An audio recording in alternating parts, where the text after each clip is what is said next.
সিলেট টেস্টের প্রথম দিন শেষে ভালো অবস্থানে আছে বাংলাদেশ, বলেছেন পেসার হাসান মাহমুদ। তার মতে ব্যাটিং উইকেট হিসেবে আয়ারল্যান্ডের রান খুব বেশি না। দ্বিতীয় দিনের প্রথম সেশনে দ্রুতই প্রতিপক্ষকে অল আউট করার আশা প্রকাশ করেন এই পেসার। অভিষিক্ত হাসান মুনাদের বোলিংয়ের প্রশংসাও করেন তিনি।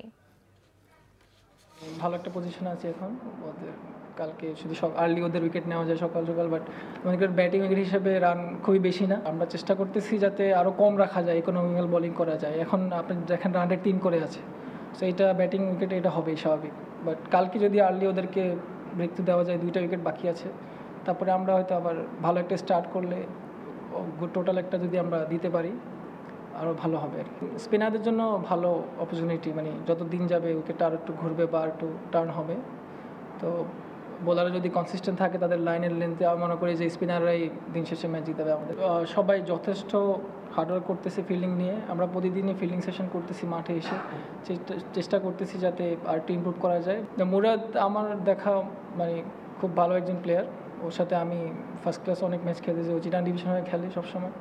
তো ওর ডেবিউটা আজকে খুব ভালো হয়েছে, উইকেটও পেয়েছে, ভালো জায়গায় বল করেছে। মানে বাই দ্য টাইম ও আবার নিজেকে মানে সেট করে ফেলবে ইনশাল্লাহ।